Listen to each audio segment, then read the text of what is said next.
A taxing time for the Fitzgerald campaign for governor.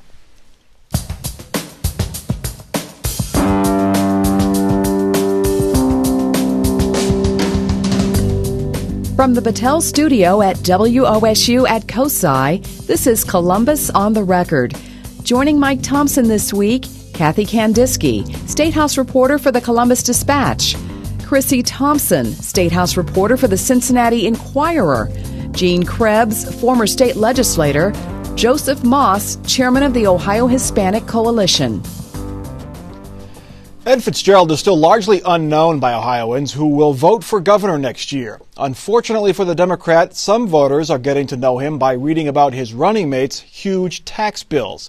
In the week since Fitzgerald named Eric Kearney as his pick for lieutenant governor, the state senator from Cincinnati seemed like a good choice. Then it came out his publishing business owed back taxes. Then it came out that he owed even more back taxes.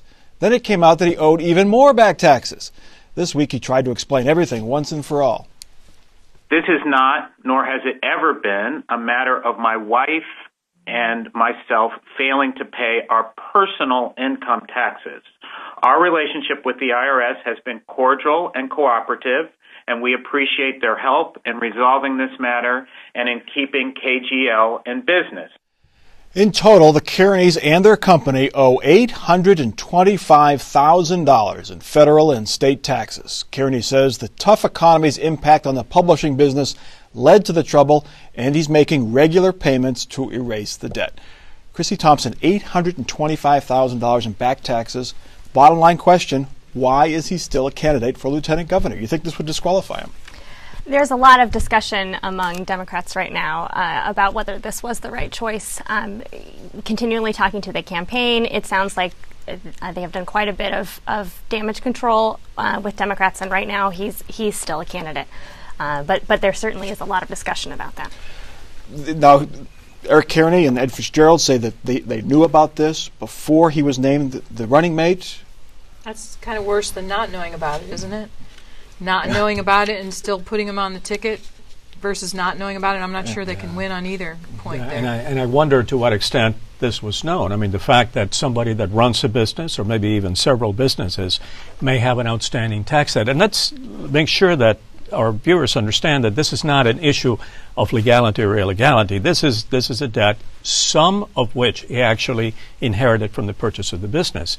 But the numbers are high, like you said. And I think it's an obstacle. You got to put a lot of lipstick on that.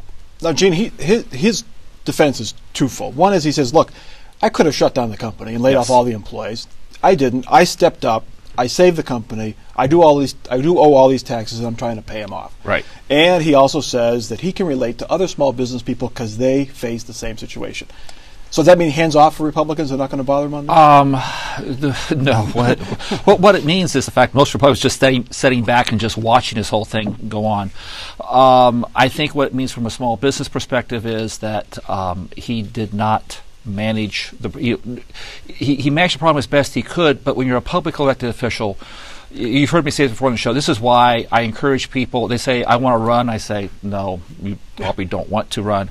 But what this really is going to do long term, his campaign, the Fitzgerald campaign, what this does for it now, is it makes the whole atmosphere inside there toxic. I've talked to some folks who were involved in the 2006 Jim Petro race, where Jim had his lieutenant governor candidate suddenly drop out. He replaced him with a very able candidate, but the problem was that going forward, that campaign staff, every decision became second-guessed, drawn out, or not even made. And then anytime anything went bad, they all promptly formed a circular firing squad. And, well, it wasn't my fault. This is like when you screwed up with the blah, blah, blah. And it's just...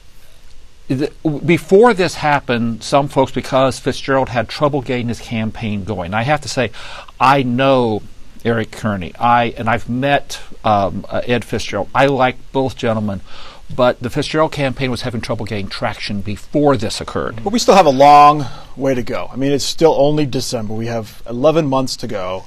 Unfortunately for the Democrats, these things can become self-fulfilling prophecies in a hurry. And so whatever's going to happen needs to happen between now and Christmas. Senator Kearney's a nice guy. I think everybody regards him very well. The problem is your lieutenant governor is supposed to help lift up your campaign, and he's not doing that. These problems are overshadowing everything else that they're trying to do. So you do have to wonder how long they're going to let it go. That's just it. When Senator Kearney was announced, it was meant to be the shot in the arm that the Fitzgerald campaign needed. He's a very well-respected African-American businessman, very well-respected state senator. He was the Senate Minority Leader until he did kind of the standard resignation for the campaign, right? And he is personal friends with the Obamas, ran the Obama campaign here in Ohio. So he was supposed to bring a lot of energy to a campaign that needed some and had lacked a lot of high-profile endorsements by African-American leaders. So, Joe, is that a reason why he's still on the ticket? That he carries a lot of credibility and capital to this campaign? Everybody that I've talked to says he's a great guy. And he would have been just an absolutely perfect candidate for lieutenant governor. But the timing apparently is an issue here relative to the payment of the debt. I've heard people say, maybe he needs to take some time and straighten this all out and come back in 4 years and try to run. I don't think this is going to hurt Eric Kearney permanently. No. But the timing with respect to this particular campaign is a problem, and too bad. And going to Fitzgerald's problem with the campaign is that this has blurred his brand. And there's nothing more deadly for a candidate to have their brand be blurred. And by that I mean he was the FBI agent, going to come in, clean house, look across the table and say, you're guilty and you're innocent, and he knows all this type of stuff. Well, that's all. It's not working. It's not going to work now. He has to reinvent his brand. I don't know if he can do that. It's just a complete disaster for the Democrats. Well, now 3 weeks ago, when we talked about Eric Kearney joining the ticket and geographic diversity and racial diversity, everybody said nobody cares about the lieutenant governor candidate. They vote for the governor. So what's happened in 3 weeks? Well, they care if the message is something that is newsworthy. And this is what dominates the headlines, and that's what we have right now. You can't be a negative. No, I disagree with Gene that this is a permanent thing. No, I think that the campaign can recover. What are we're talking about 11 months down the road? We'll be 10 topics beyond this by the first of the year. I agree, but there are other message issues that I would love to see Ed Fitzgerald focus on that well, this obviously is not one of them, but he's also not focusing on the other ones. And where will the money be? Where will the money be flowing? And right now, I doubt if the money is flowing hand over fist into the Fitzgerald campaign. Not yet. Well, he reportedly has a fundraiser tonight, is it, Kathy, in Washington, D.C., and one of the... Eric Kearney or Ed Fitzgerald? Ed Fitzgerald does. And one of the questions is, this has become a national story, at least among politicos. The Washington Post a couple of days ago labeled this the worst rollout of the year. So the question is, Eric Kearney is very well connected in the state, and a lot of his friends probably know he's a good guy. They're still going to contribute to the campaign. He'll still bring that statewide fundraising, but can they bring the national fundraising heft that they need? And I still think Eric would make a great mayor for Cincinnati. Someday, after he gets this all taken care of. He's a young guy. He'll take care of it. And ultimately, the election is a referendum on the incumbent. These issues aside, but as we saw with Mitt Romney, you have to have a strong campaign to take on the incumbent when times are tough. Anyway. Exactly.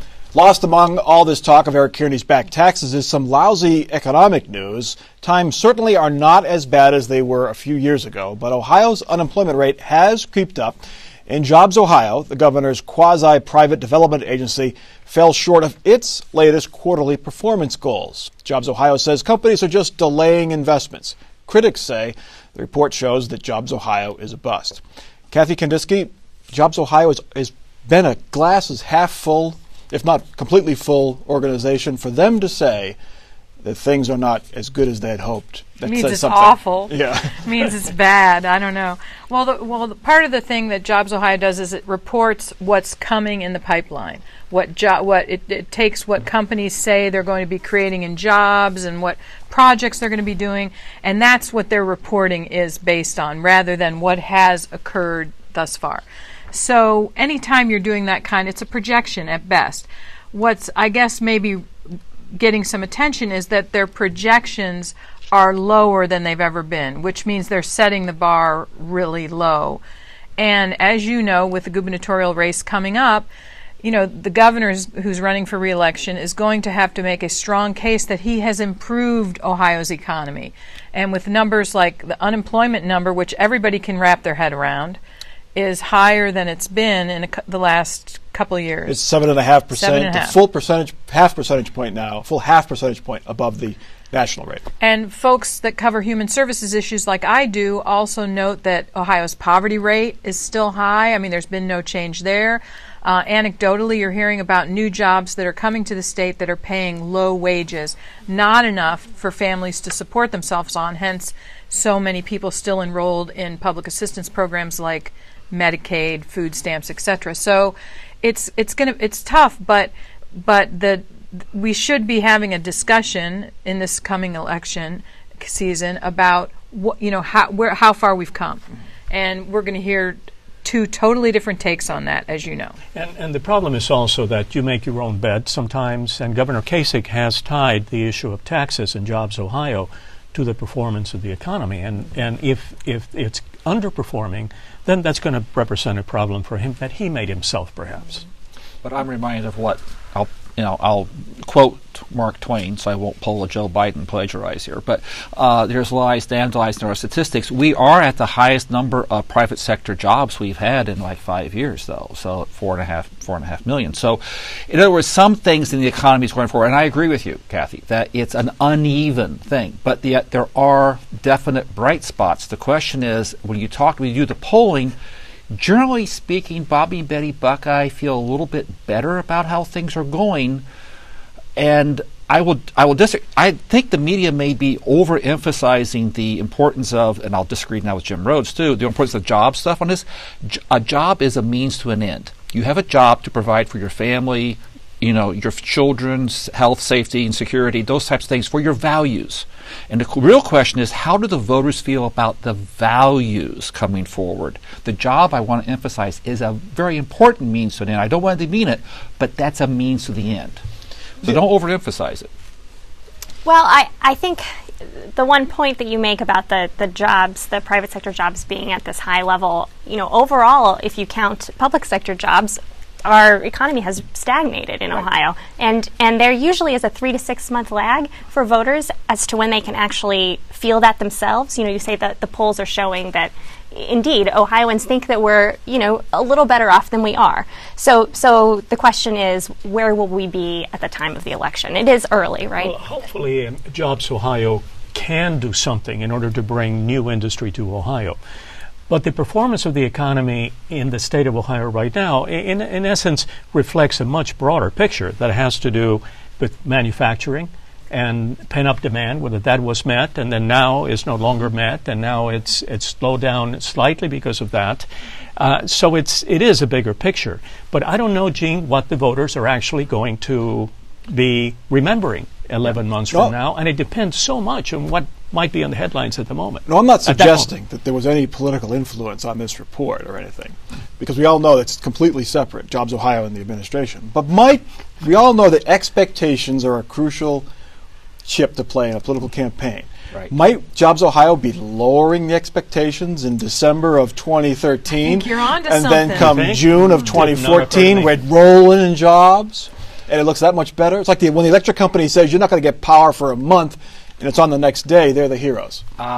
Except that I think this is also going to be driven by certain macro. I think they're being cautious because of certain macroeconomic issues, specifically the value of the dollar relational to every other currencies in the next 11 months.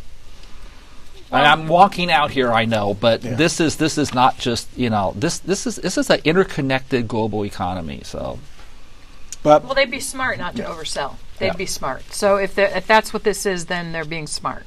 It doesn't really matter. At the end of the day, their predictions. What really happens is there going to be jobs on the street? And these are things, these are things that voters really look at. It goes back to the whole, do you feel better about things today than you did 4 years ago? And that's what voters are going to look at. And if unemployment's higher, if they see signs of economic distress, persistent economic distress, that's what they're going to think about. Yeah, it's high. Even though the unemployment has crept up a bit, it's still about 1.5 to 2 points lower than it was when at the last couple months of the Strickland administration. So it doesn't feel. It doesn't feel as bad as it did. I mean, just from my vantage right here. But it's different to different people. Yeah. Jobs Ohio and the governor and state lawmakers say over and over again they want to make Ohio business friendly. Well, they are not being too friendly to an auto company setting up shop in the state. Tesla Motors is opening a dealership in Columbus, and the California company makes electric cars. But as first reported in the Dispatch, lawmakers are considering a bill that would ban Tesla-type dealerships. The bill would prohibit auto manufacturers from owning a dealership. That right would belong only to franchised dealers.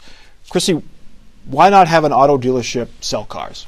Or auto manufacturer sell cars? Well, this is a tenuous issue in every state in the country, and it has a lot to do with the political influence that auto dealers have on both the state legislature and then the Congress even. And the reason is that these auto dealers are independent. They have franchise agreements with the manufacturers, so the manufacturers can encourage them in some ways, right? They can put in contractual requirements. They can kind of prioritize who gets cars when, but they can't control them. And auto dealers kind of live in constant fear that automakers are going to be able to open up their own stores and put them out of business. So this is very controversial in every state. And apparently they've had some sort of protection for 100 years or something like that, dating to before the auto age is what I'm understanding. Yeah, and Ohio has a large number of these protected industries, beer and wine distributors, mandatory markups, things of that nature. From an ideological standpoint, I view this as very simply between the corporate conservative versus the real conservative. And if you're a real conservative, you're going to say, and I'm going to say, it's a free market. Mm-hmm. Let them go ahead. Let them go ahead and try to do whatever they need to do with it, and let the free market sort this thing out. And the other thing is that, folks, this is a brand new economic model we're trying to wade ourselves through here with the smartphones, apps. You can order your phone on your app on a phone now. Come on now. In other words, it's all very disruptive, and the auto dealers need to understand it's going to change on them. And if they say, fine, we're going to fight it, I may end up buying my car in Richmond, Indiana, or Northern Kentucky. Why wasn't this a law already? Some states already have this law. It's surprising that this wasn't already on the books. I never got around to it. But apparently it kind of is, but just not relative to this particular model. Am I right on that, Jim? And this will be a bloodbath like we have not seen in the General Assembly. In fact, Joe, you and I should start a bipartisan group to sell mops and buckets over there to mop up all the blood. It is going to be that bad. Doesn't it seem like this is something that's just coming eventually? I mean, someday, sooner than later. It's a great story. Yes, that's right. Because it's a matter, like Gene said, of changing culture, of changing economic culture. Chris, you've covered the auto industry. We've already seen this. We've gone from many, many dealers in cities to now a market consolidation. Just look at Germain, for one thing, Riker. How many brands do they sell? They've bought up Honda, Cadillac. You don't see the little mom-and-pop dealers on street corners anymore. They're big corporations that have many dealerships.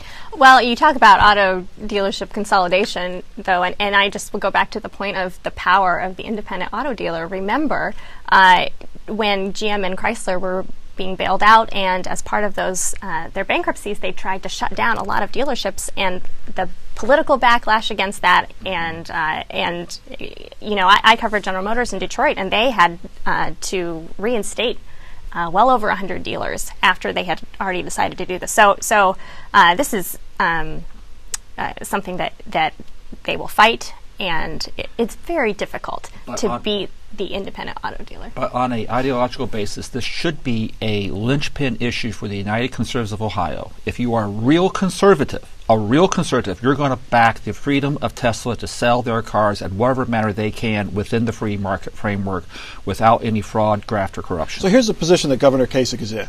He is a champion, the number one champion of business in Ohio. Mm-hmm. Jobs Ohio wants to make Ohio business friendly. Right. We want to encourage innovative companies to locate here. Tesla's made darn clear that if they try to get blocked here, they're going to go to Indiana and build things. Now, they have threatened other states to that. And have succeeded in Texas. They pulled out. So what does the governor do, though? Does he back this innovative company that wants to set up shop here, or does he back the dealers who have a lot of political clout? He waits till after the election.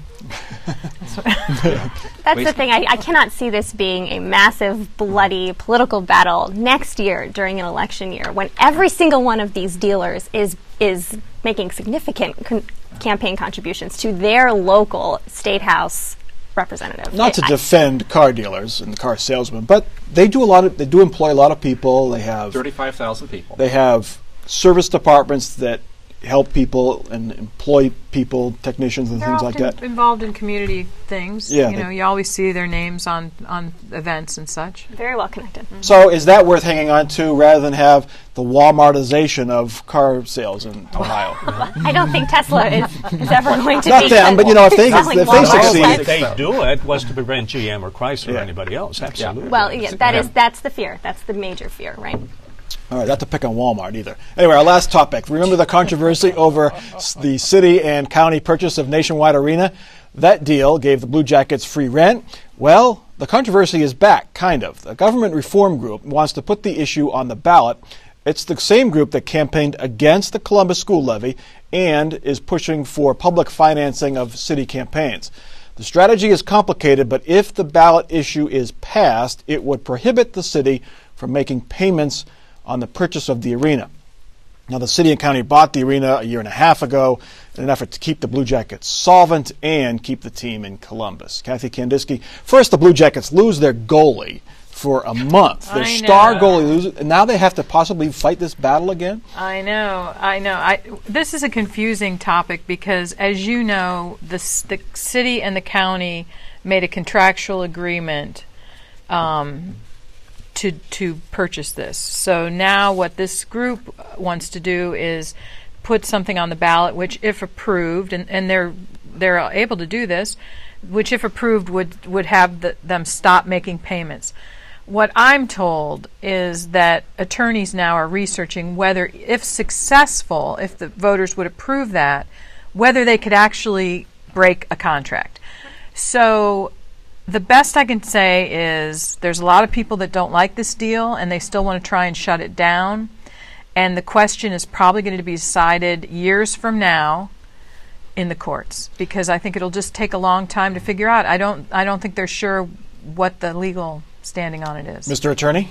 I took a little bit of time to look into this, and what I'm coming up with is that if this thing passes, if this initiative passes, it would not only be voidable, but it would be actually void. This is what we learned in school in constitutional studies or American studies. That's an ex post facto bill, or in this case initiative, that attempts to go back and redo something, that is not really a repeal. And it's not permitted by Section 1, Article 10 of the U.S. Constitution and 1.58 of the Ohio Revised Code. Somebody might want to hire you. No. No. Now, let me ask you a question. I'm not smart enough. In Cincinnati, they approved the streetcar project. They're making moves now to do away with the streetcar project. We've seen, the B-85 bomber. When that gets into production, if they find out halfway through that we don't need a B-85 bomber, we're going to stop production. How is this different? That's right. And at one point, I did work for a government contractor, Mike, and all of those contracts have cancellation clauses in the event that the government decides to. But this does not. This one definitely does not have a cancellation clause, even if the city went bankruptcy. Well, bankrupt. I was just going to say, refer to Detroit on that. Yeah. I think what you're seeing, though, here from a broader standpoint is the ideological rise of the populist movement here. Is that the ruling class is taking it, this one. Columbus is a remarkable city, is that it's all very much go along, get along, never make a wave, don't anybody ruffle anybody else's feathers. And the business titans generally do whatever they need to have done to what they see for the betterment of the city. The 5% rule, the 95% are now starting to rise up and say, we're not happy. And they need to get some better coordination, some better lines of communication from the 5% ruling down to everybody else. I do agree that it's a communication thing. Yeah. I mean, there's long been opposition to this deal. There's been a group that has opposed it from the get-go. Unfortunately, they weren't in a position to do anything about it at the time, and so now they're making another effort to try and derail it, which probably is going to be a tough lift. Even if it got to the ballot, it would be a tough sell because the Arena District, it really is an unqualified success. And if the team starts winning, that would help. So we'll see. If the team would start winning, none of this would be an issue. Let's get to our off-the-record parting shots. A preview there. Joe Mas, you're up first. Mike, just a brief comment. I know that some people like to criticize our tradition of excessive gift-giving during the holiday season, but as you check your list twice, don't forget your favorite charity. All right. Gene? The recent PUCO ruling on Public Utilities Commission ruling on manufactured gas plants could create an opportunity for a camel's nose under the tent, causing for a general rise of all utility prices at a very inconvenient time, peaking around 2016 for the governor. I think he needs to step in and take some strong action to rein this in now. Chrissy? Well, I would say be looking for a change from the Fitzgerald campaign. They need a shot in the arm in some way, whether it's personnel or some sort of major strategy change. Be looking for that. And Kathy? I think we're going to see a new lieutenant governor maybe as soon as this weekend. I think they're probably talking about who they're going to replace him with, and we'll probably know within the next few days. Okay. As you know, we are in Pledge here on WOSU TV, but we're taking a break from Pledge tonight because we're going to bring you the quintessential, the definitive documentary on Nelson Mandela. It's produced by Frontline. It's coming up in just a couple of minutes. Really, it is the documentary on this pioneering leader from South Africa who died this week. So check it out. That is Columbus on the Record for this week. Check us out online.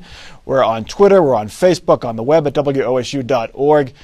And you can see streaming video of each show at our website. For our crew and for our panel, I'm Mike Thompson. Have a good week.